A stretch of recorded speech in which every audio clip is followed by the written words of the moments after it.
Gravação iniciada, presidente. Muito obrigada. Só um minutinho aqui para me organizar.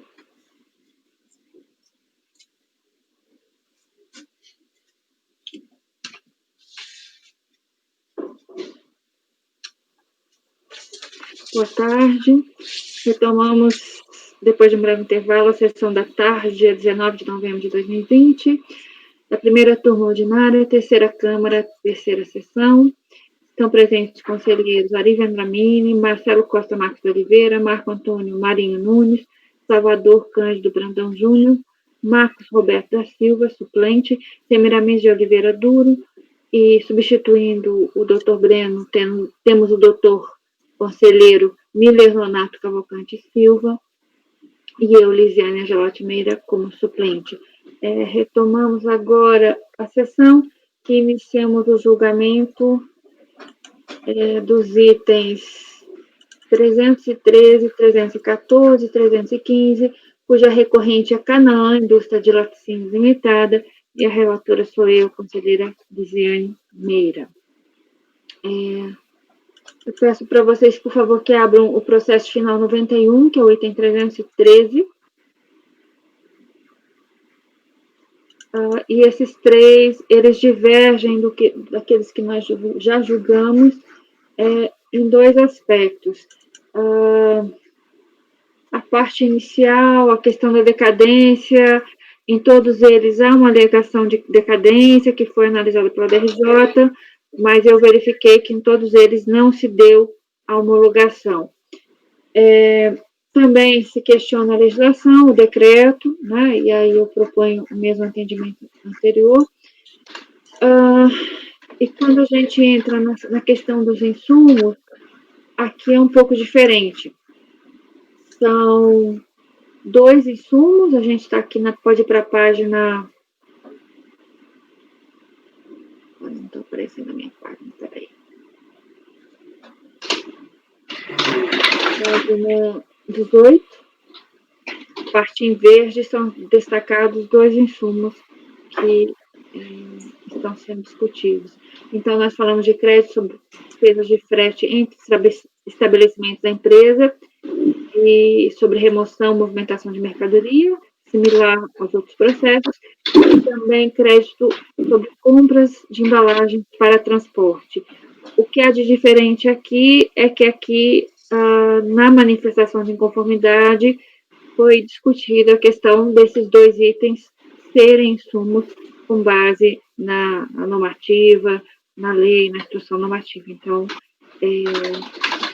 a recorrente tratou desses dois insumos na manifestação de inconformidade. Então, nós também devemos analisá-los aqui.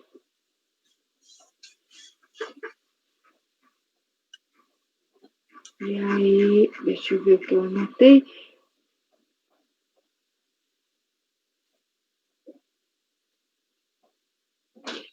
Basicamente, aqui a recorrente explica qual é a sua atividade. Então, ela diz que trabalha, né, que é um setor peculiar, que tem vários controles, cita os órgãos de controle, e que a noção de insumo tem que ser empregada tendo em conta essa atividade. Ela destaca que produz alimentos para o consumo humano, fala da normativa, de portaria da Anvisa, e ela destaca a importância das despesas de frete, né?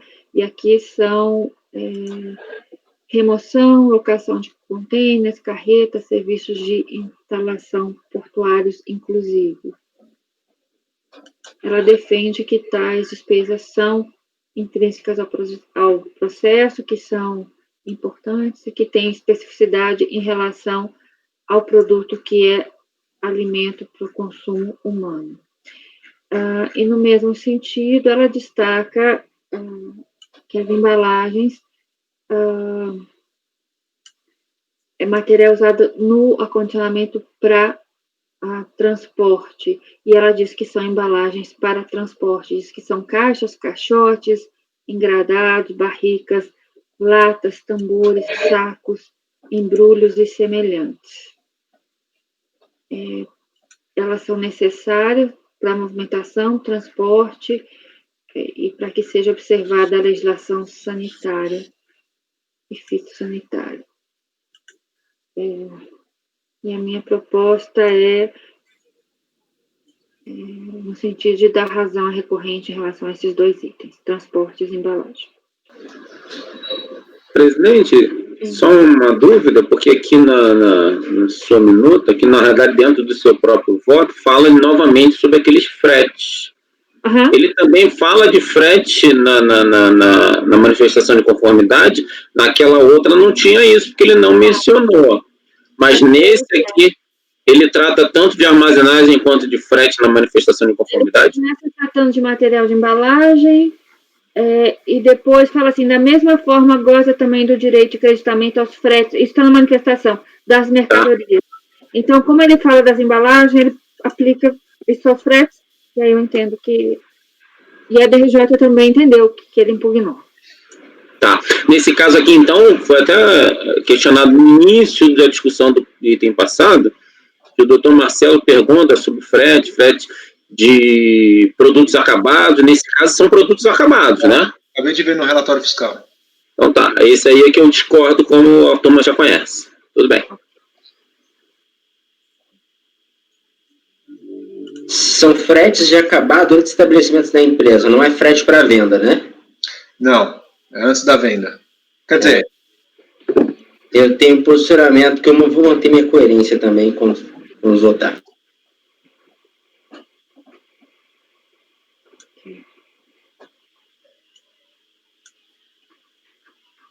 Continua? A gente vota tudo junto? Tudo junto. Presidente, só mais uma dúvida também em relação para manter as informações que foram tratadas naquele outro, em relação a essa parte de insumos, a senhora já mencionou que foi tratada a manifestação de conformidade, mas no final esse aqui tem a parte de juros, multa, ele também tratou isso lá? Sim. Peraí. É só para saber se a gente vai conhecer em parte. Eu acho que não tem na manifestação, não. Não, a manifestação é verdade. Não. Ele para na discussão dos insumos, é o último ponto. É verdade. Tem toda razão. É só para saber se essa última parte, porque lá a gente não conheceu praticamente todo o mérito. É verdade. Aqui essa parte de mérito dos insumos a gente vai conhecer, mas nessa parte de juros e multas seria interessante a gente confirmar, né? Mas então seria não conhecer, né? É. Tem razão, não está na manifestação. Mas assim, a questão dos juros e multa, a gente, pelo menos pelo que... Que acessório, né? São questões que a gente analisa mesmo sem recurso, né? Porque é consectário e também tem questão de ordem pública, enfim. E a gente acaba analisando, mas tem a súmula também, né? Eu citei a súmula. Tá bom. Entendi. Dá para analisar, né? Naquele repetitivo do STJ, ele fala claramente que juros é matéria de ordem pública. Lá, tá bom. Certo. Então, basicamente, a minha proposta é dar provimento em relação aos dois insumos, né, embalagem e frete, e negar provimento para juros e multas, juros sobre a multa e a inconstitucionalidade da multa por ser desproporcional. Deixa eu aproveitar aqui, só antes da gente concluir, porque a gente estava falando dessa história dos juros e multa, já que a gente está tratando aqui de juros e multa que conheceu, mas negou provimento, para manter a coerência, não seria interessante naquele outro processo a gente também fazer isso, sobre juros e multa, que é manter a coerência, né? Lá a gente nega provimento. A gente não conheceu, Não conheceu. Então a gente tem que consertar aquilo lá. Mas ele nem impugnou, deixa eu pensar. É porque a gente acabou não conhecendo, né, lá. É que naquele caso ele nem se manifestou sobre isso. Porque naquele caso ele nem se manifestou sobre o insumo em si, né? Não, o insumo lá a gente não conhece, ok. É só para manter a coerência lá com esse aqui, que a gente vai negar provimento. A gente pode voltar para revotar esse processo? Não pode mais não. Então, se quiser manter uma coerência, nesse caso aqui, manter os mesmos termos que teve lá, não sei. Sugestão.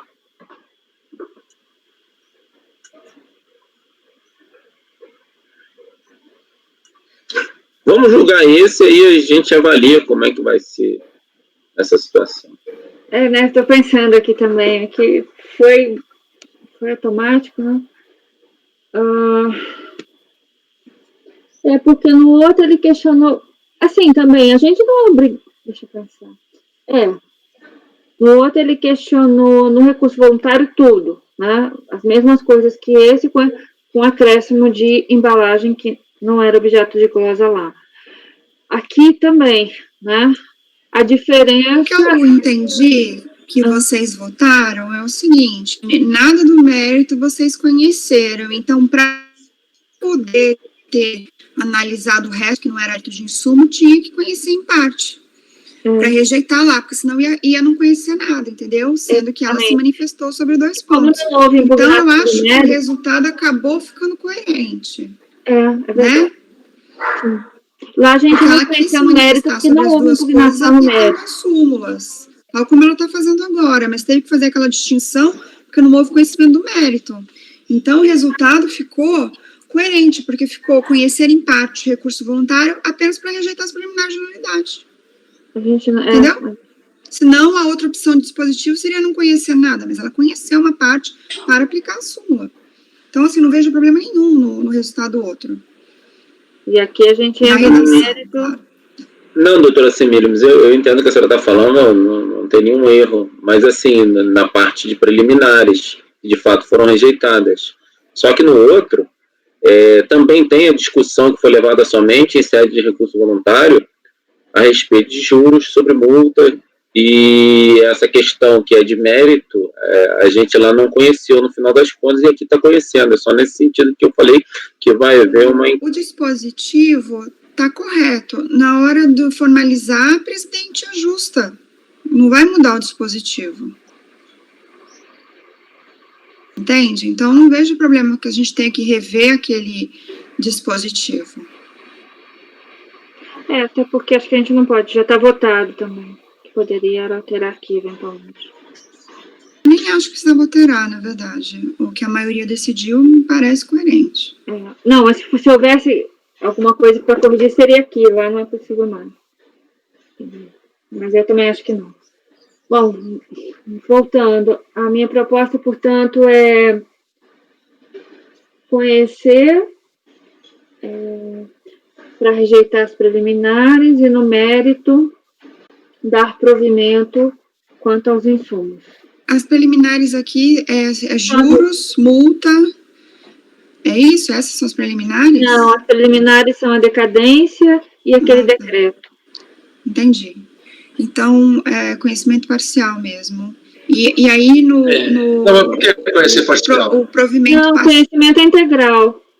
Conhece integral, rejeita as preliminares e dá provimento para dar para reverter as glosas de frete e de embalagem. Dá provimento parcial. Parcial.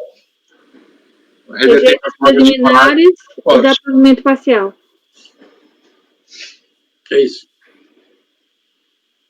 De acordo, doutora Semília?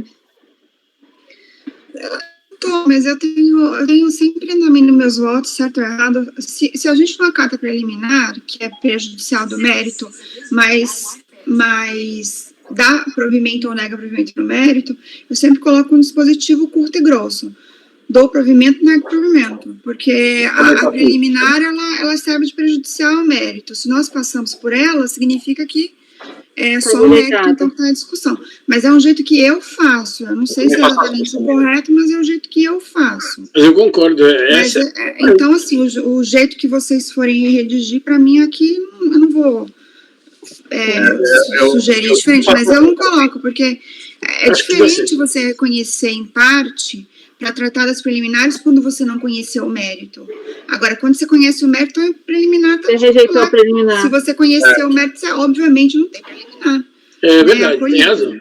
Então, você conheceu o mérito que você conheceu a preliminar e é verdade. Eu não faço essa ressalva em nenhum dos meus votos. Tem razão, eu concordo. Eu faço isso nos meus votos. Geralmente eu conheço o recurso. Eu não sei aqui, mas eu acho que como a gente já fez muito e depois eu explico. Eu vou dar provimento parcial. Então, dar provimento parcial, eu posso citar esses dois itens de verdinho, né? Isso, por favor. Então, a minha proposta é dar provimento parcial em relação aos insumos mencionados, que são transporte e embalagem. Doutor Ari? Acompanhe. Obrigada. Doutor Marco Antônio? Não, É, doutor Marcelo. Opa. Doutor Marcelo, que agora está tão no cantinho. Doutor Marcelo, por favor. Acompanhe. Obrigada, que eu falei junto, desculpe. Doutor Marco Antônio? Eu só queria esclarecer que na finalização dos meus votos, quando tem preliminar, e eu conheço do recurso, eu sempre explico o que aconteceu com as preliminares, né? Ou a preliminar sozinha. Mas isso não interfere em nada, para mim não é relevante isso. É importante que a decisão aí pode ser muito bem compreendida e eu acompanho a relatora. Eu acho que não tem nenhum erro lógico. Eu até mencionei as preliminares, porque eu acho que a gente mencionou em outras, mas se a gente for ler minha redação original, estava só por dar provimento parcial. Eu acho que não tem nenhum problema. Também, como não teria rejeitar as preliminares, seria só mais explicado. Vamos continuar. Doutor Marcos Roberto? O doutor Salvador? Acompanho. Obrigada, doutor Marcos Roberto. Eu vou abrir divergência em relação ao frete, né? O pessoal já tem conhecimento do meu posicionamento em relação a esse frete sobre produtos acabados, quando não é destinado diretamente para venda, e aí, nesse caso, não dá direito a crédito no meu posicionamento, como já é de conhecimento da turma. O doutor Miller, não sei qual é o posicionamento dele, mas aí fica aqui registrado que eu abro divergência sobre esse ponto. Nos demais pontos, eu acompanho a relatora. Obrigada. Então, muito obrigada. Doutora Semiramis? Acompanha a relatora. Muito obrigada. Doutor Miller? Eu acompanho a divergência pelas mesmas razões colocadas pelo conselheiro Marcos Roberto. Eu tenho um posicionamento também na minha turma de que frete de produtos acabados entre estabelecimentos ele não faz parte do processo de venda e é uma questão logística, enfim. Não vou adentrar muito profundamente aqui, até porque eu acompanho a divergência. Muito obrigada. Então, a decisão é por dar provimento parcial, tem unanimidade de votos em relação às embalagens, e a divergência, doutor Marcos Roberto, doutor Miller, em relação ao frete para transporte de produtos acabados. Isso são os itens... Aqui. Os itens 313, 314 e 315.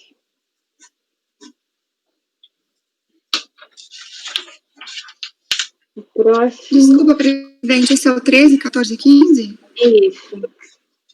Obrigada. Agora o 326, se não me engano. Obrigada, doutora Bia. Não tem mais nenhum Canaã? Não, já foi.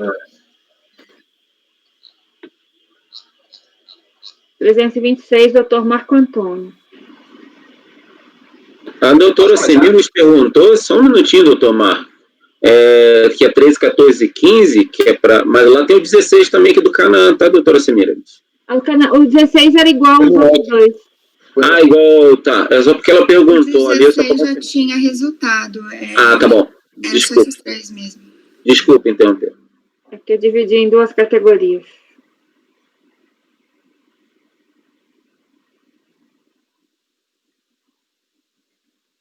Então, nós passamos para o item 326, é um embargo, cujo embargante é a Fazenda Nacional, e interessado Petróleo Brasileiro S.A. Petrobras.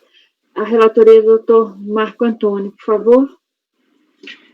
O arquivo já está lá na pasta. Se trata de um embargo da PGFN. Esse processo diz respeito a pedido de restituição de imposto de importação em formulário. Foi formulado em 16 de dezembro de 98. Refere-se a uma DI que foi retificada. E isso gerou, então, uma diferença de imposto de importação. A Petrobras, ela importou querosene de aviação por via marítima. Esse navio tanque, ele passou por Pernambuco, São Paulo e foi com destino ao Paraná. Né? Em Pernambuco deixou uma parte da mercadoria, né, em Suape, foi desembarcar uma parte, teve o registro da DI respectivo, o pagamento dos tributos. A segunda parte ficou em São Sebastião, em São Paulo. Outra parcela lá do querosene de aviação foi desembaraçada em São Paulo. E, finalmente, no Paraná, em Paranaguá, foi concluído o desembarque com o restante da carga. O que aconteceu lá em Paranaguá? O registro da DI ocorreu com a carga de São Paulo e Paranaguá. Então, foi detectado esse erro, foi feita a retificação e a recorrente ingressou com esse pedido de restituição. Mas, quando houve a análise desse pedido de restituição pela Receita, considerou que era aplicável o caso aquele artigo 166 do CPN, a história do encargo. Foi feita uma diligência na empresa e a Receita verificou que o valor do tributo foi incluído no custo da mercadoria e que não teria sido comprovada esse não repasse adiante. A recorrente, então, ela alegou que a questão do preço do querosene de aviação é determinado não por ela, não teria como ela efetuar esse repasse, porque esse preço era determinado por portaria ministerial. E na DRJ, a DRJ não deferiu o recurso, houve recurso voluntário, e aqui no CAF, na época, lá em 2000, Conselho de Contribuintes, foi provido o recurso. Após o provimento, esse processo voltou para a unidade de origem. Foi lá em 2000, 1999 e 2000, ou seja, há 20 anos. Voltou para a unidade de origem. A unidade de origem, então, intimou a contribuinte do resultado do julgamento e verificou que, para cumprimento do acordo, teria detectado débitos, né, que deveriam ser compensados de ofício. Então, pediu a manifestação da recorrente. Ela tem a opção de autorizar ou não.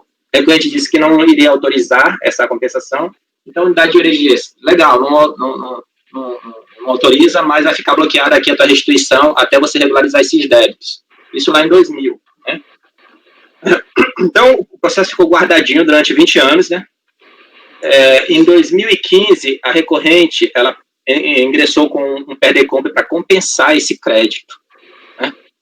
Entrou com o PERDECOMP, e agora em 2000, a unidade de origem verificou que esse PERDECOMP estava próximo da homologação tácita, e resolveu fazer uma análise. Na análise, eles chegaram à conclusão que do acordo do CAF não teria sido dado ciência à PGFN. Então, a unidade de origem mandou direto para a PGFN para tomar ciência do acordo. A PGFN, então, se manifestou dizendo, olha, quem manda o processo para a gente, para regular a ciência da PFN, é o CAF. Então, devolveu e mandaram para o CAF mandou para a PFN, então, ingressou com esses embargos aqui. Eu fiz só a questão aí de esclarecer toda essa situação para chegar aqui no que eu detectei nesse processo. Eu detectei que essa análise inicial aí da unidade de origem, de que não teria sido dada ciência à PFN, na verdade, foi equivocada. Porque lá na página, antes da juntada do acordo do CAF, tem uma ciência pessoal ao procurador que atuava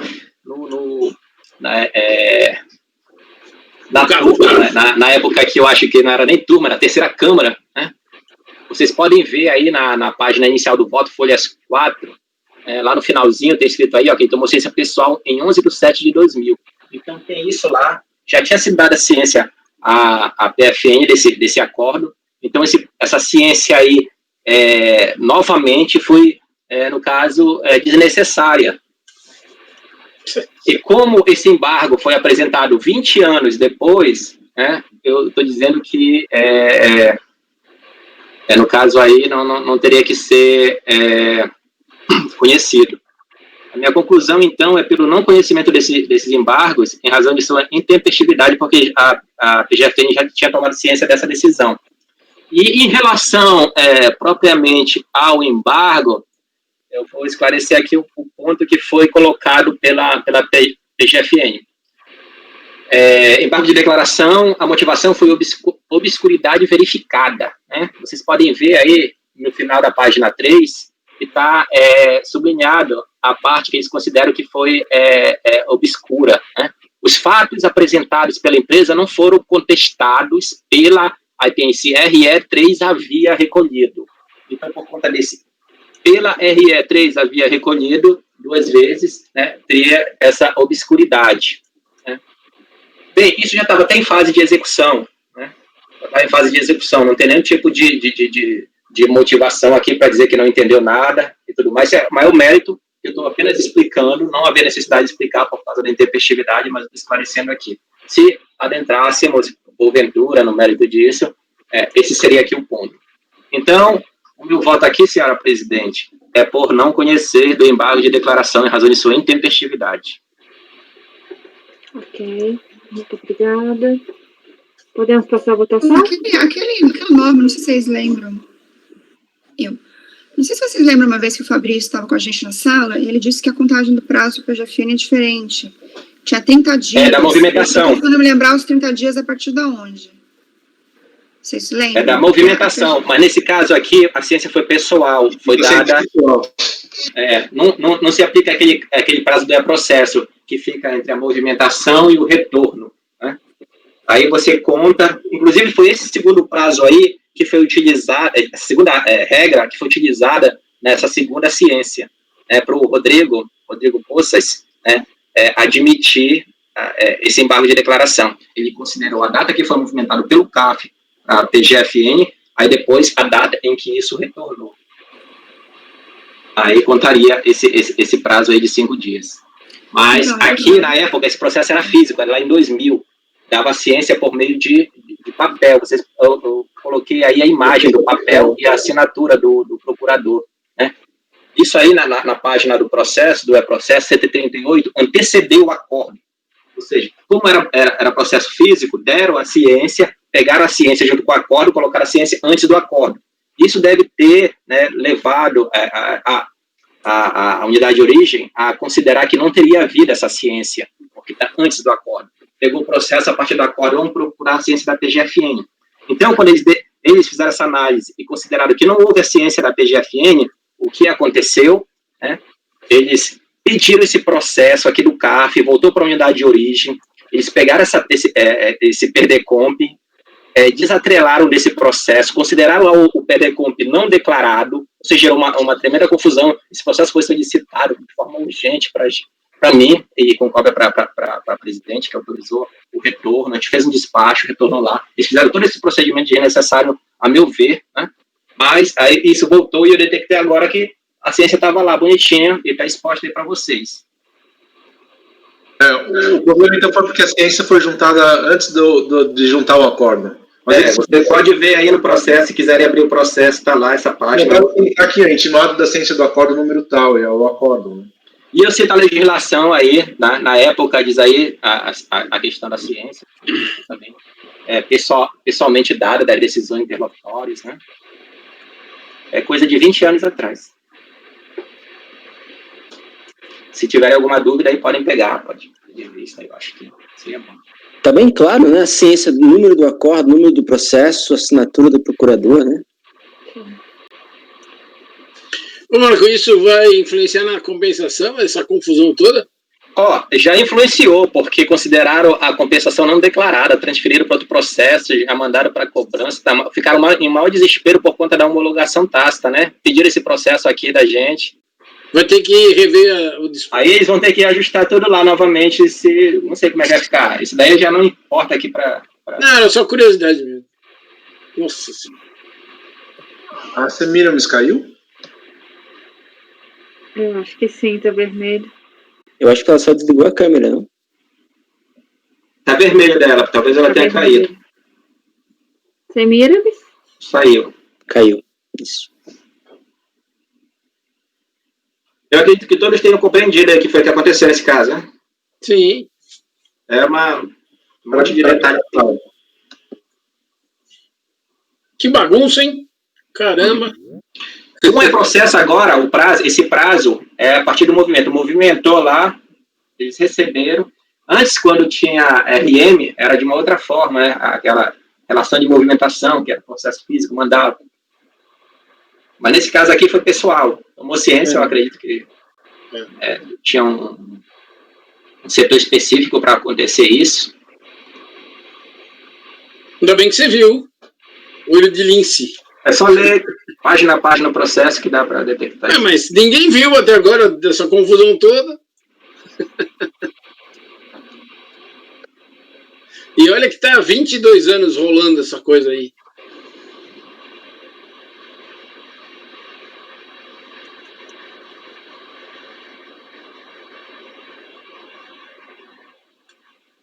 Doutora Semíramis? Está de volta? Tudo bem? Estou aqui, presidente. Então podemos votar? Então nós estamos aqui no item 326 e a proposta do relator é por não conhecer os embargos da Procuradoria. Doutora Ari? Com o relator. Muito obrigada. Doutor Salvador? Não, o senhor. Doutor Marcelo? O relator. Muito obrigada. Doutor Salvador? Acompanho. Obrigada. Doutor Marcos Roberto? Também acompanho o relator. Obrigada. Doutora Semiramis? Acompanho o relator. Obrigada. Doutor Miller? Acompanho o relator. Obrigada. Eu também acompanho o relator. Então, o item 326 é por unanimidade de votos não conhecer os embargos da Procuradoria. Agora, se eu não estou errado, é o 338. Vamos lá. Aqui não está deixando marcar aqui. 327 e 328 saíram de pauta? Sim.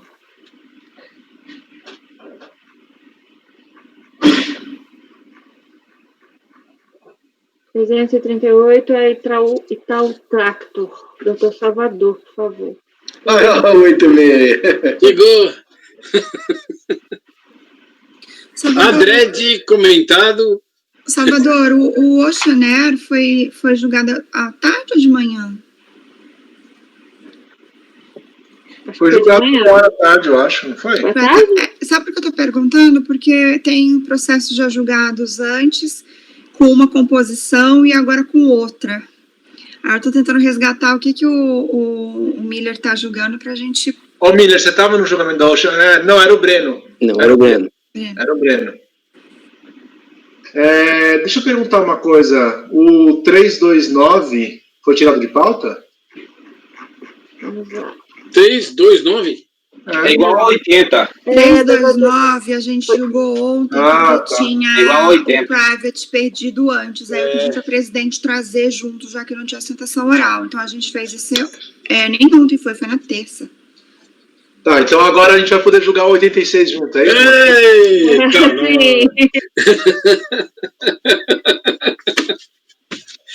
Então, ó, esse aqui, o 338. Antes tarde do que nunca. O 338. Então, 338, 339 e 86? O Licim também foi ontem, Amanhã. né? O Licim. O Licim foi hoje, mas com o Breno. Ah, tá. Eu vou só anunciar aqui, então, Salvador. Então, nós vamos passar o julgamento dos itens 86, 338 e 339, que estão sendo julgados juntos, porque são da mesma recorrente, Itaú Tractor Londrone Limitada, diretoria do Dr. Salvador. Por favor, doutor Salvador. Só um minutinho.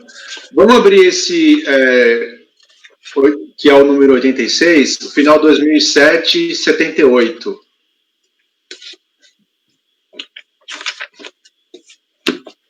Esses processos foram julgados em setembro. O Miller não estava na composição, mas assim, a solução vai ser a mesma do que julgamos em setembro. Não tem nada de diferente, tá?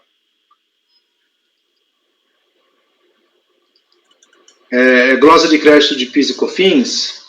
Eu vou tentar ser breve e resumir, mas eu vou ser um pouquinho mais extenso aqui para poder explicar para o Miller qual que é o caso, tá? São declarações de compensação de COFINS não cumulativa. Os processos variam conforme o trimestre, tá? Mas as glosas são praticamente as mesmas. Então, o que ele glosou aqui? Gás para abastecimento de empilhadeira, despesas com consultoria de produção, contratação de mão de obra temporária, serviços de manutenção de máquinas e equipamentos, tá?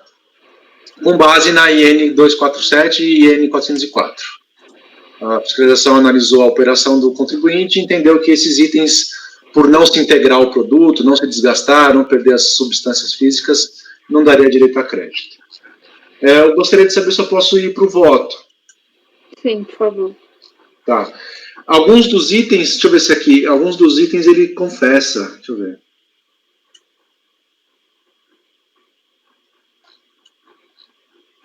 A gente está discutindo aqui só os itens A, B, deixa eu ver aqui, gás empilhadeira, consultoria de produção, mão de obra temporária e serviços de manutenção, tá? É o que a gente está discutindo aqui, é o que é controvertido. Então, em relação aqui ao gás empilhadeira, ele utiliza esse gás para abastecer as empilhadeiras no manuseio dos produtos que ele fabrica no estoque ali, né? Dentro do pátio de produção ali. Então, ele, embora não seja estritamente vinculado à produção de um produto em si, ela é para acomodação, para levar um produto para uma outra etapa dentro do pátio industrial, enfim. Então, com base até no parecer 5 de 2018, eu reverto essa glosa desses gás utilizados na empilhadeira, porque embora ela não seja na produção em si, ela faz parte do processo produtivo, tá? Em relação à consultoria de produção, ela contrata algum serviço de assessoria, né, de consultoria empresarial, para fins de algum tipo de assessoria, consultoria de logística de produção, alguma questão empresarial e de know-how industrial, enfim. Eu entendo que isso não é parte do processo produtivo e eu mantenho essas glosas, tá, de consultoria. Em relação à contratação de mão de obra temporária, ele contrata um terceiro, uma pessoa jurídica terceira, que vai fornecer essa mão de obra. Deixa eu ver se foi nesses casos aqui. Isso, eu analiso os contratos, ele junta vários itens aqui no processo, e com base até no parecer 5 de 2018, eu reverto as glosas apenas na contratação de mão de obra que seja alocada no processo produtivo, porque se a gente for ver aqui, ele contrata, por exemplo, comprador técnico, assistente de RH, especialista em manutenção, aqui ele não demonstrou, tá? Técnico em eletrônica, ele não demonstrou que eletrônica seria essa, pode ser de computador do administrativo, por exemplo, tá? Almoxarifado, enfim. Então, eu só reverto as glosas da contratação de mão de obra que esteja vinculado ao processo produtivo. Então, é operação de máquina, mecânico de manutenção, forjador e operador de empilhadeira. Tá? Então, é uma reversão parcial nessas glosas. Tá? Serviços utilizados como insumo, manutenção e reparos. Ele tem vários itens aqui de manutenção e reparos. Houve uma glosa apenas de serviços, tá? No recurso dele, inclusive, ele se defende de algumas partes e peças que foram usadas na manutenção. O fiscal, ele fala assim, olha, eu estou glosando serviços, né? Serviços utilizados na manutenção. As partes e peças já foram utilizadas aqui, já foram escrituradas como bens, como insumo. Eu não estou glosando os bens e as partes e peças, eu estou glosando a mão de obra, né? Os serviços. Então, teve serviço aqui de limpeza, serviço de instalação e manutenção de circuito fechado de TV, ponto de funcionários, acesso ao prédio, toalheiro, gerenciamento de calibração, pintura de piso. Então, eu estou glosando esses serviços, tá? O único serviço que ele trouxe prova no processo, tanto na manifestação quanto no recurso, foi o serviço de manutenção nas empilhadeiras prestado pela empresa Romac. Está bem aqui na página 12 do meu voto, tá? Então, eu reverto a glosa apenas em relação à manutenção das empilhadeiras, que foi a única coisa que ele discutiu, ele trouxe elemento probatório para tanto, tá? Só uma dúvida, Salvador. Nesse caso, você entende que essas não entra nas cotas de depreciação do imobilizado? Então, o agente fiscal, quando ele fez a glosa, ele colocou o serviço como manutenção rotineira. Né? Ele não chegou a discutir se isso alongava o prazo por mais de um ano, se esse serviço era mais de R$1.000, que é o valor lá, enfim. São serviços que são feitos rotineiramente pela empresa durante o ano, né? Eles são muito pequenos, é muito pequeno. Consumindo essa premissa. 200 pratas aí. Isso não, de jeito algum isso poderia ser... tem umas de R$200, 200, R$100. Isso, é mesmo. Então, foi bem lembrado, doutor Miller, foi bem lembrado. Foi bem lembrado. Mas antes de 2014 o valor era R$300, né? Não era 1.000. Não, mas é então... 2973 que alterou esse valor. A legislação de imposto de renda coloca que tem que ser ativado quando prolongar a vida útil por mais de 12 meses, né? O negócio dos R$1.000 e poucos é para dedutibilidade da despesa. Direto. O critério de ativação é uma outra coisa. Ele pode deduzir diretamente sem ativar se a despesa for menos de R$1.000. Isso. Ou ela tem que ativar se durar mais de 12 meses o serviço foi de reparo. Isso. Perfeito. Como a discussão aqui ficou com serviços rotineiros na empilhadeira, deve ser troca de correia, essas coisas que desgastam rápido na empilhadeira, né? Então, eu voto por conhecer do recurso voluntário para dar parcial provimento. Eu reverto apenas as glosas com combustível, né, que é a gás da empilhadeira, e manutenção dessas empilhadeiras. Deixa eu até arrumar aqui o dispositivo, que é... Viu, Semínios? Eu estou arrumando aqui o dispositivo, que sobre gastos com gás... Viu, Semínios? Gás de empilhadeira.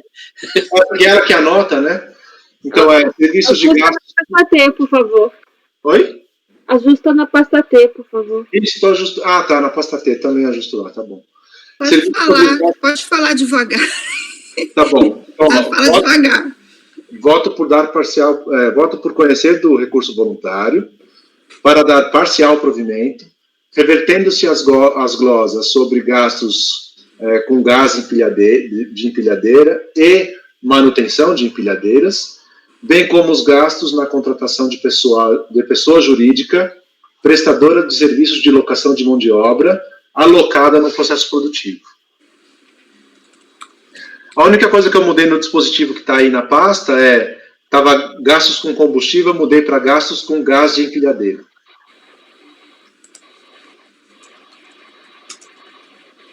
Esse é o 86, tá? Beleza.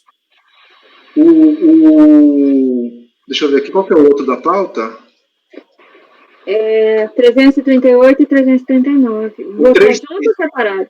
Peraí, o 339, eu tenho a leve suspeita que ele é idêntico. Deixa eu ver aqui. É o 2005-28, né?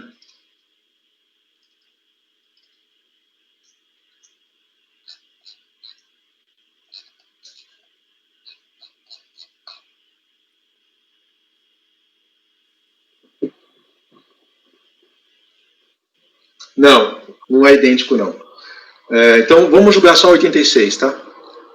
Então, no item 86, pode, de novo, só resumir a tua conclusão? Eu voto por conhecer do recurso voluntário para dar parcial provimento, revertendo-se as glosas sobre gastos com gás de empilhadeiras e a manutenção das empilhadeiras, bem como os gastos com a contratação de mão de obra, contratação de pessoa jurídica, prestadora de serviços de locação de mão de obra, alocada no processo produtivo.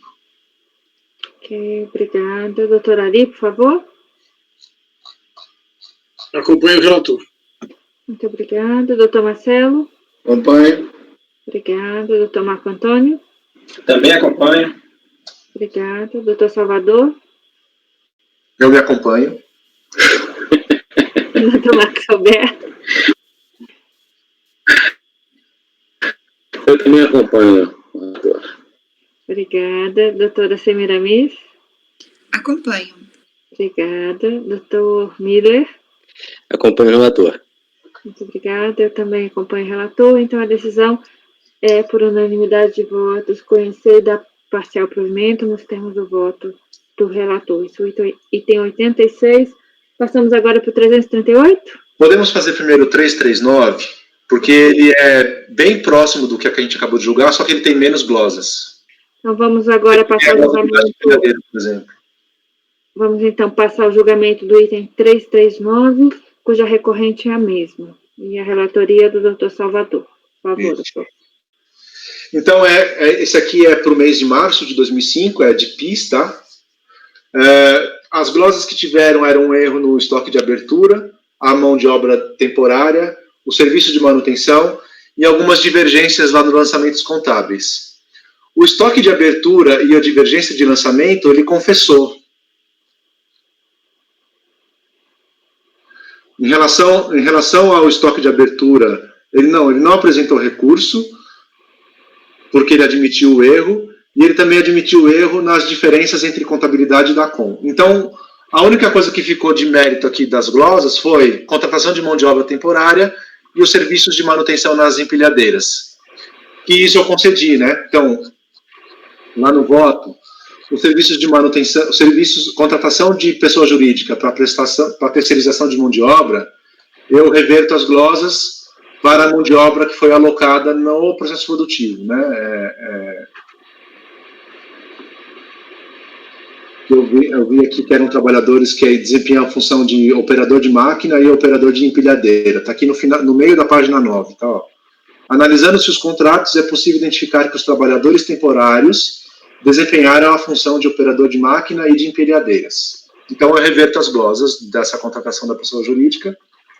E o serviço de manutenção, tem vários, né? Serviço de manutenção de serviço de circuito interno de TV, serviço de manutenção de várias outras coisas, mas ele só trouxe uma discussão em relação ao que eu detectei que tem sentido, é o serviço de manutenção nas empilhadeiras prestado pela Romac, tá? Então, é a única glosa que eu reverto. Ele até traz um rol aqui de partes e peças de notas fiscais que ele compra de pessoas jurídicas, de borracha Jundiaí, Gama, ferramentas, boceto, baceto, enfim. Mas são todas notas fiscais de compra de partes e peças, tá? E o fiscal, ele foi bem claro dizendo que ele não está glosando partes e peças, ele está glosando só o serviço. Então, isso não fez parte da glosa, tá? Então, não há glosa a reverter em relação a esse ponto. Portanto, deve-se reverter apenas as glosas realizadas sobre os serviços de manutenção de gás em empilhadeiras. Então, qual que é a minha conclusão? Eu conheço do recurso voluntário para dar parcial provimento, revertendo-se as glosas sobre os serviços de manutenção de empilhadeiras, bem como os gastos na contratação de pessoa jurídica prestadora de serviço de locação de mão de obra alocada no processo produtivo. É o meu voto. Ok, esse item 339. Obrigado, doutor Salvador. Doutor Ari, por favor. Acompanho o relator. Muito obrigado. Doutor Marcelo. Acompanho. Muito obrigado. Doutor Marco Antônio. Acompanho o relator. Obrigado. Doutor Marcos Roberto. Também acompanho o relator. Obrigado, doutora Samira Miss. Acompanho o relator. Obrigada, doutor Miller. Acompanho o relator. Muito obrigada. Então, a decisão é no item 339, por unanimidade de votos, conhecer e dar parcial provimento nos termos do voto do relator. Passamos agora ao 338. Está sem microfone, doutor Salvador. O 338 é o mesmo contexto, tá? Deixa eu só abrir ele aqui. Ele tem uma diferença que foi aquele ponto que deu uma divergência na turma no outro mês, que a turma acompanhou pelas conclusões. Eu já vou explicar quais foram as conclusões, tá? Eu ainda estou mantendo meu posicionamento, eu não consigo ainda assumir o entendimento da turma em relação às conclusões, que é a questão da compensação de ofício. E eu vou explicar por quê, tá? 2006-39, né?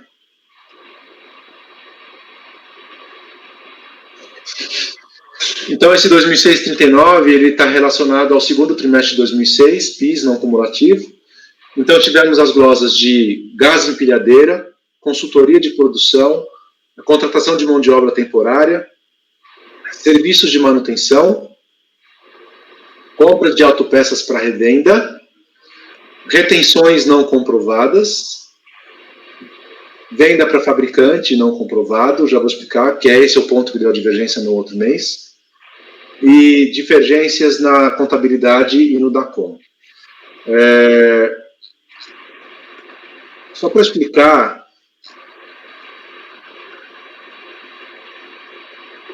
então, as compensações receberam tratamento manual e após a análise dos demonstrativos, nota fiscal, escrita, contábil fiscal, a fiscalização concluiu pela glosa dos créditos apurados sobre os dispêndios com gás de empilhadeira, contratação de mão de obra, consultoria de produção, serviços de manutenção de máquinas e equipamentos, retenções não comprovadas e vendas a fabricantes não comprovados.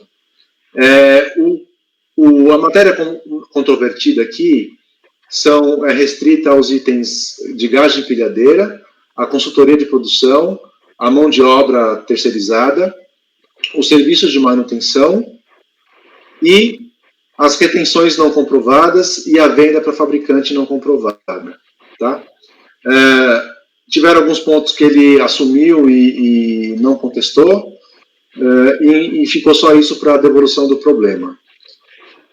Passando de ponto a ponto, eu consigo explicar melhor o que foi cada item, tá? A questão do gás de empilhadeira é a mesma coisa dos outros processos, tá? Então, eu reverto as glosas do gás de empilhadeira. A questão da consultoria de produção, eu mantenho a glosa, porque eu entendo que essa consultoria não é insumo para fins de creditamento. A contratação de mão de obra temporária, eu reverto a glosa apenas para aquela contratação da pessoa jurídica que alocou a mão de obra apenas no setor produtivo, tá? De acordo com o próprio parecer 5 de 2018.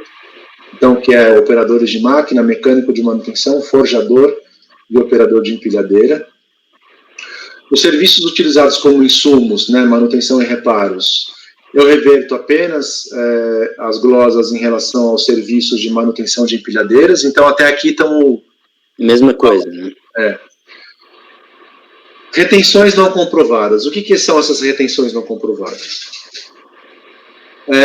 Parte dos créditos decorria de venda sujeita a retenção na fonte, nos termos dos parágrafos 3º e 4º da Lei 10.485.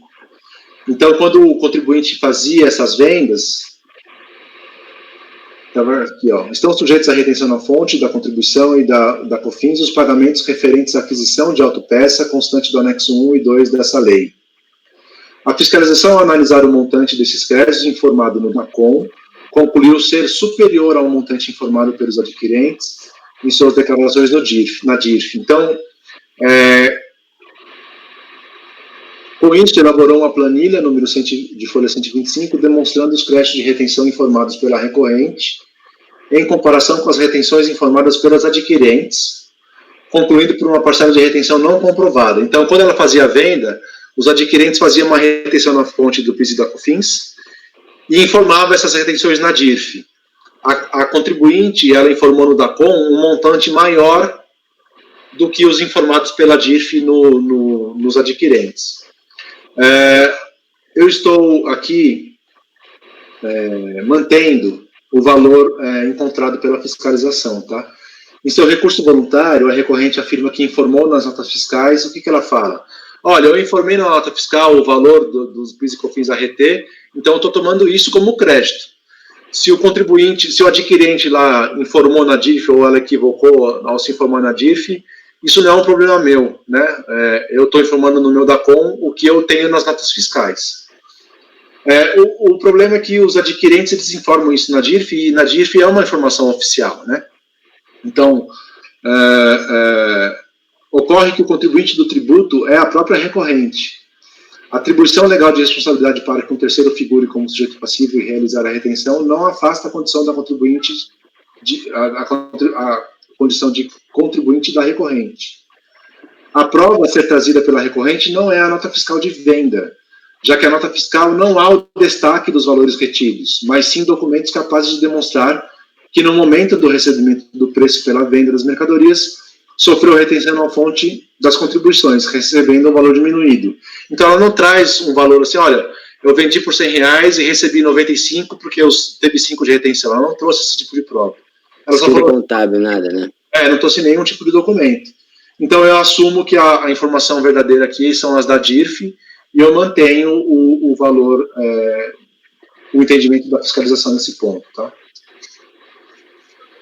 Agora, a venda a fabricante não comprovado. Aqui foi o ponto que teve divergência pelas conclusões. Na verdade, a turma concordou comigo, deu a reversão dessas glosas junto comigo aqui, mas teve um fundamento que a turma não concordou, tá? Que eu vou explicar qual foi. Então, a fiscalização argumenta a falta de comprovação de que os adquirentes dos produtos da recorrente seriam indústrias. Ela vende autopeças. E existe a Lei 10.485 que fala, quando você vende as autopeças para a indústria, contribuição normal de PIS e COFINS, a alíquota de 7,60 e 1,65. Se você vender para atacadista, para varejista ou direto para o consumidor fiscal, para o consumidor final, essa venda está no regime monofásico.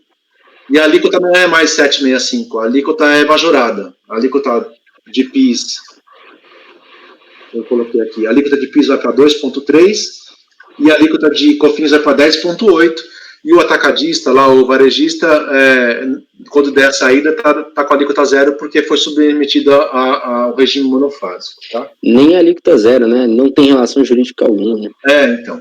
É que a lei fala que é a alíquota zero, né? Depois tem um parágrafo aqui que ela fala que a saída do varejista está sujeita à alíquota zero. Então, perceba que no caso de venda de produtos relacionados no anexo 1 e 2 da lei, para atacadista, varejista ou consumidor, a operação estará sujeita à alíquota de 2,3 para PIS ou 10,8 para COFINS, porque é o regime monofásico, tá? Qual que é o problema? O contribuinte provou que os destinatários desses produtos não eram atacadistas, eram indústrias, tá? Então estavam sim sujeitas às alíquotas da não cumulatividade, de 7,6 e 1,65. Então, assim, pois bem, as alegações da fiscalização não merecem prosperar por dois motivos. Quais foram os motivos que eu coloquei? O que a fiscalização fez? Olha, essa sua saída não era por 7,6 para COFINS ou 1,65 para PIS. Ela devia ser para 2,3 para PIS e 10,8 para COFINS. Ou seja, tem uma diferença de tributo não recolhido. Como tem uma diferença de tributo não recolhido, não declarado, não confessado, não constituído, mas tem essa diferença, eu vou pegar o seu crédito e já vou abater de ofício com esse seu débito que você não recolheu e não declarou, tá? Qual é o meu entendimento? E isso aconteceu, tenho vários processos de IPI comigo que acontece a mesma coisa. O contribuinte tem uma parcela não declarada, não confessada. O que o fiscal faz? Antes de fazer o ajuste na escrita, de fazer a compensação de ofício, ele constitui aquele débito com um auto de infração separado. Aí ele faz um auto de infração para constituir aquela diferença de débito não constituída, não declarada pelo contribuinte, para aí sim fazer o ajuste de contas, para fazer o ajuste, o abatimento do crédito com os débitos. Ele não fez isso, ele fez direto, tá? Sem fazer esse lançamento de ofício. Então eu coloco aqui no meu voto. O procedimento adotado pela fiscalização, aqui eu coloco, né? Primeiro porque se a fiscalização detectou um recolhimento a menor da contribuição, o procedimento adequado, ao meu ver, seria a realização de um auto de infração, a exemplo do que realizou para outros pontos que tem aqui no processo, tá? Aqui tem umas outros pontos que ele fez um auto de infração também. O procedimento adotado pela fiscalização de apurar o suposto débito em decorrência de um suposto recolhimento a menor e realizar a compensação de ofício, a meu ver, não encontraria amparo legal. A turma divergiu em relação a isso comigo, tá? Exceto o Ari, eu acho que o Ari me acompanhou. Isso porque se há uma diferença de tributo em decorrência da suposta constatação de que o contribuinte informou o CPF e recolheu um montante menor do que o devido, o fisco tem o prazo de 5 anos, contato do fato gerador, para realizar a apuração e lavar um auto de infração para constituir essa diferença, que não está lançada, não está constituída. Então, se não está constituída, não está lançada por lançamento de ofício, e não está constituída por uma confissão do contribuinte, não existe débito no mundo jurídico. Esse débito tem que ser constituído de alguma forma, para ele poder fazer esse ajuste na não cumulatividade e esta compensação, tá? Então, esse é o primeiro ponto. O segundo ponto é que, ao analisar a planilha elaborada pela fiscalização, que estão em folha 127 e 129, eu verifiquei que os adquirentes dos produtos são indústrias. Ou seja, a operação não estava sujeita ao regime monofásico, estava sujeita ao regime normal da não cumulatividade. Então, não houve um montante a menor de tributo recolhido. O tributo recolhido foi o montante correto, tá? Então, a alíquota aplicável no caso era 1,65 para PIS e 7,60 para COFINS, porque ainda estava no regime não cumulativo. Então, eu dou provimento neste ponto, tá? Por esses dois argumentos. Primeiro, porque se há uma diferença de débito não recolhida, o fisco deveria constituir esse débito antes de fazer a compensação de ofício. E segundo, porque não há diferença, porque não há regime monofásico aqui no caso. Os destinatários eram indústrias, tá? Então, eu voto por conhecer do recurso voluntário para dar parcial provimento, revertendo as glosas sobre os gastos com gás de empilhadeira,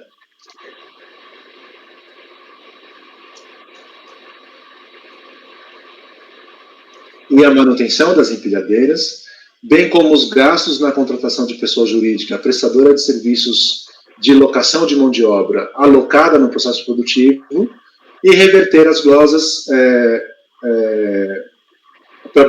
reverter a utilização dos créditos para bater dos débitos nas vendas de fabricantes não comprovados. Esse aqui é o título da fiscalização, tá?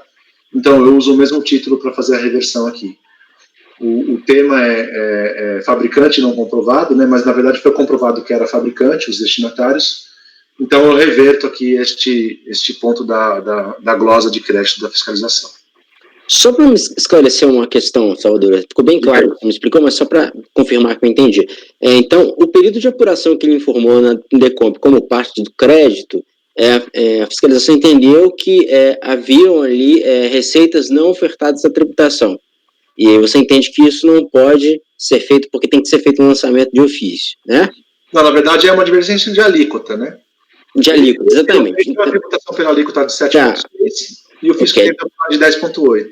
Então a diferença é somente a alíquota. Então a base de cálculo é a mesma, as operações são as mesmas, ok.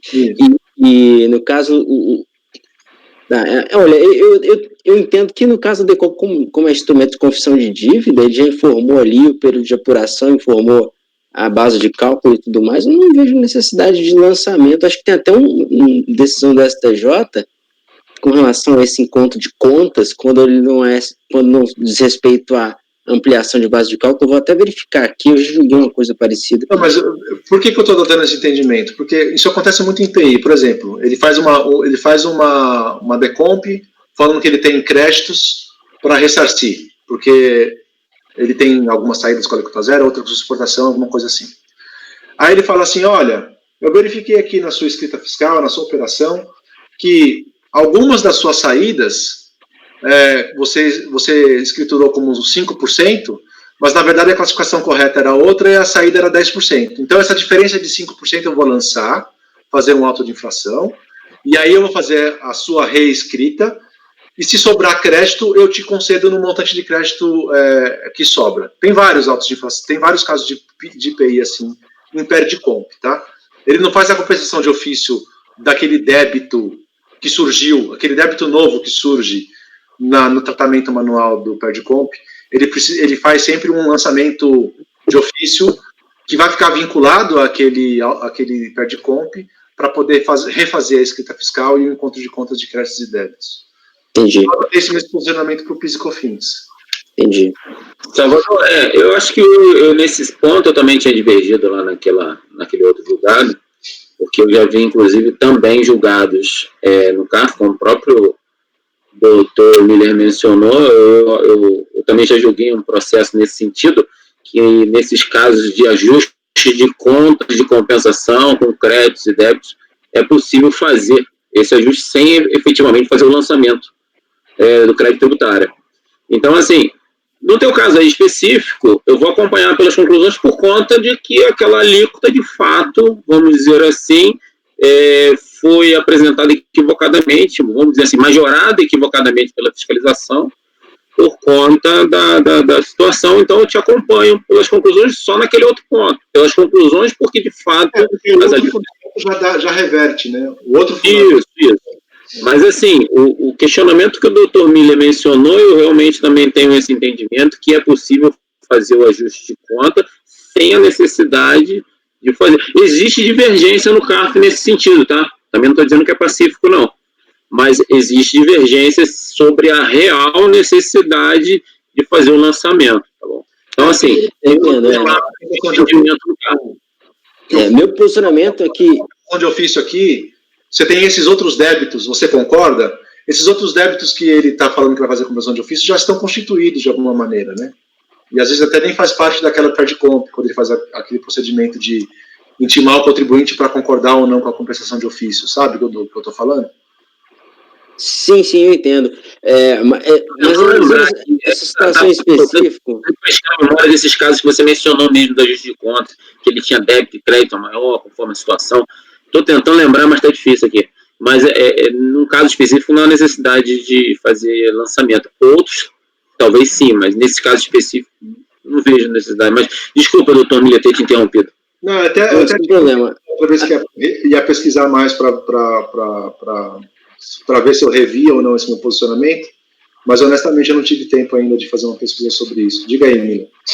Então, a meu ver, assim, meu entendimento é que, no caso, há uma divergência apenas aí na parte do critério quantitativo do crédito tributário, mas houve a incidência, né? Você teve o fato gerador, teve todos. Então, com relação à alíquota, tem um julgado do STJ, eu posso até te passar. Ele não é precisamente nesse caso, mas ele tem fundamentos muito parecidos, a ratio é muito parecida com relação a essa questão de diferença de alíquota. Com relação àqueles decretos dos anos 90, né, aqueles decretos, enfim, com a Lei Complementar 7, que é aquela apuração semestral, lembra, né? Então, quando é feito um PERDECOMP e era feita a apuração pela Lei Complementar 7, não era necessário fazer um novo lançamento, porque como era uma diferença apenas de método de apuração, isso não diz respeito à alíquota. No caso daqueles decretos, esse posicionamento do STJ diz respeito à semestralidade ou apuração mensal. Ele dizia, bom, os fatos são os mesmos, o que muda é apenas a forma que vai ser apurado de acordo com a lei, que na minha opinião é muito parecido. Nesse caso aí, estamos falando de fatos semelhantes, o que está mudando é só a alíquota. Então, eu entendo, assim, com a vênia, né, do seu posicionamento, que não há necessidade de lançamento nesse caso. Eu acho que eu vou... Mas como ele comprovou de fato que a alíquota deveria ser diferente, então vai ser pelas conclusões. Eu queria explicar aí, só para recordar a memória da turma, que a gente já julgou esse assunto aí em setembro, né? E aqui, dos presentes aí, só quem ficou com o entendimento do doutor Salvador foi o doutor Ari. Os presentes aqui. E o doutor Marcelo ficou responsável de redigir o voto com o entendimento das conclusões. Eu procurei aí no site do CAF se esse voto já estaria pronto, não encontrei, o processo não está dando para consultar. Não, já foi enviado para o CEPOD. Eu já queria dar uma lida para antecipar aí, mas o doutor Marcelo queria esclarecer. A declaração de voto já foi submetida, mas hoje eu recebi, entrou na minha caixa de volta para eu corrigir a decisão, porque o nome do Marcelo ficou ali, erro, variável não encontrada, não ficou o nome dele ali. Porque tem que ser comendador agora. Não está dando trabalho. Tá vendo que aqui dá? Não... Eu vou te mandar, Salvador, o acórdão que eu estou falando do STJ, esse posicionamento, que não é especificamente a esse caso, mas eu acredito que a ratio... mas pode falar, qual que é o número? Eu vou olhar aqui, vou achar meu voto aqui no meu computador e te mando aqui, só um minutinho. Beleza. Acho que a gente pode submeter a votação, acho que todo mundo já está meio ciente do... Acho que a gente já tem a posição, né? Na sessão do Dr. Miller. Podemos votar? Então, nós estamos votando aqui o item 339 da recorrente Itaú Tractor, e a posição do Dr. Salvador é por conhecer e dar provimento parcial, nos termos do voto. Doutor Ari? Eu só queria justificar que eu ainda... Esse procedimento aí de compensação de ofício é ainda muito...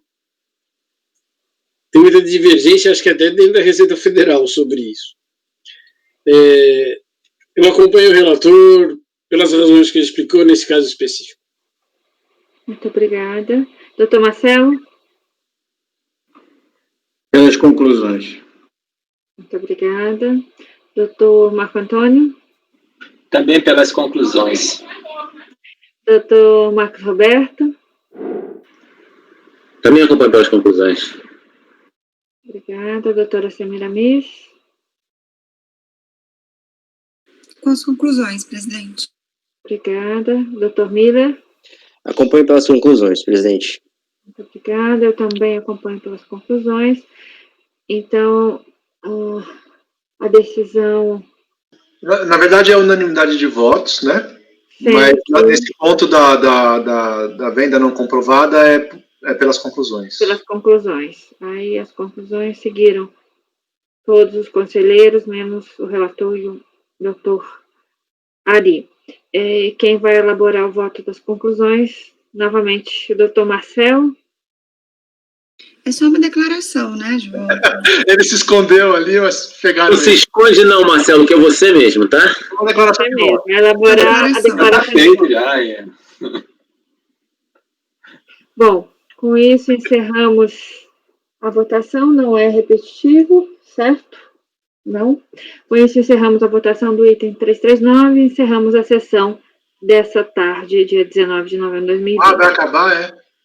Obrigada a todos. Esse município de Cascavel, eu acho que é rapidinho, na verdade, mas não sei. Gente, faltam 4 minutos. Tá bom. Eu não quero arriscar nossa gravação. Porque é a súmula do repetição de débito de 10, 5 mais 5, sabe? Não insiste, não. Mas a gente retoma amanhã, Salvador. Sei que você Tem amanhã, é verdade. Ô, não Marcelo, vai ficar, não. Workaholic. Amanhã às 9 horas da manhã retomamos. tá bom. Ninguém esquecer, amanhã não é feriado, amanhã tem sessão, das 9 ao meio-dia. Para os cariocas, especialmente. Mas São Paulo também não é feriado, porque São Paulo teve aquela... Não, já mudou de ideia. É também feriado amanhã, sim. Ué, mas teve aquele decreto... Bom, gente, deixa eu pensar Só aqui, que em São para a Paulo gravação. você tem mais de uma vez o mesmo feriado. Podemos parar a gravação?